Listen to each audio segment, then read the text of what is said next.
Good morning, Mr. Barber students. This is the last of these daily vlog things for the school year. Hopefully next year I'll be in the classroom enough that I won't feel compelled to do these kinds of things. For this last one, I don't have, if you guys look up here at the address bars and tabs, I don't have any particular specific articles for you guys. Instead, I'm just going to give you a general rundown. I'm going to give you your final, most nerdy way you guys can entertain yourselves during the long quarantine summer as the states slowly get back to normal. And then I'm going to sign off. This will be the last video for me this year. Alright, so here's your general look at the United States and the world, guys. The coronavirus continues to spread throughout the world. Some countries are being successful, some aren't. Different methodologies have worked. Sweden attempted herd immunity, and initially it looked like it was successful, but now it looks like it may not be, leading to other countries like, say, New Zealand, that went into immediate and very strict quarantines and social distancing and mask wearing that have, so far it looks like, been extremely effective. That's worldwide. In the United States, we have 4% of the world's population, and yet we've had something like 30% of the infections and a very large percentage of the deaths. I believe we are almost at 100,000 deaths. So, USA, number one. Now, as this continues, guys, things to be on the lookout for is carefully monitor the situation. Keep an eye on not just how the nation's reacting, but how the state of California or how Southern California, because remember, in LA County, they are the hotspot in California.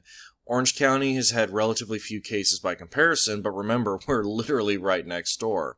So keep an eye on those things.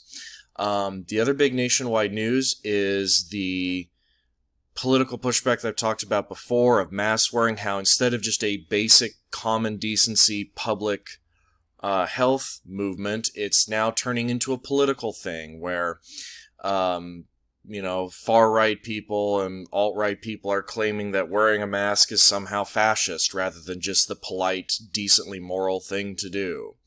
So, there you go. You're going to probably notice a lot of people not wearing masks going forward out of petulance or genuine lack of understanding of how, epidemiology works. Is what it is. I can only send you in those directions to look up for yourselves. The other big thing is the election coming up in 2020, and seniors especially. There is going to be a big fight because the Republican Party is very actively trying to subvert states doing vote by mail. President Trump has publicly, and this is not me being partisan in any way, shape, or form, President Trump very publicly said that the more people vote, the less likely it is Republicans will win. And the Republican Party has apparently decided that he is right, and they're going to go with it. Now, this is not to say all of them. There are plenty of governors of Republican governors of Republican-leaning states that have been doing this. But at the national level, the GOP of the federal government has been actively working to suppress vote by mail in order to limit who is able to vote. So when the election comes around in November, you need to make sure, seniors who can vote, that you are exercising your right to vote. Luckily, California is one of those states where we have sufficient economy and sufficient voting rights and laws that it should not be a struggle. Alright guys, for your final bit of entertainment recommendations, I saved the absolute nerdiest for last. So, some of you guys already know this, but I am an avid D&D player, Dungeons & Dragons, because it is the OG nerd game. It is the basis of a large percentage of modern video games, tabletop, just a whole lot of it comes from D&D, founded in the 70s.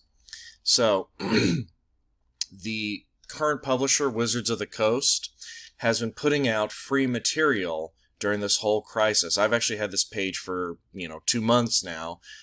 Saved it for myself and my wife, who plays with me in our weekly game. And they've been publishing all kinds of free things, all kinds of stuff that everyone can use that's low to mid-level.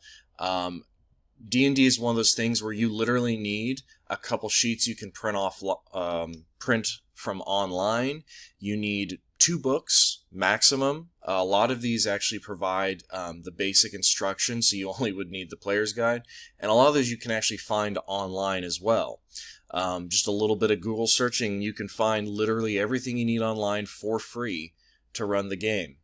Now, if you don't have enough people or enough nerdy friends that you can get relatively close to right now, you can do what I've been doing with my group of gaming buddies, which is my wife and I have Discord on our computers. So we run Discord, and then we run one of several gaming apps off our computers that allow us to play with our group, and we simply play the game online. When quarantine ends, we'll go back to our in-person games, but this is the granddaddy of all gaming, so if any of you guys really want to experience the original form, the current edition of D&D, 5th edition, is very deliberately designed so that it's super easy for new people to get into. They simplified the rules from the old editions and made it very accessible. Okay? So, there you go. That is my final suggestion, is if you guys are absolutely starving for content, think about going pretty much as old school as it gets. Pick up a D&D game. Alright guys, those I do not see next year, have fun, good luck, and please remember to always keep your eye out for secondary sources. Don't just take everyone's word for it first, okay? Always make sure you reread, that you look up.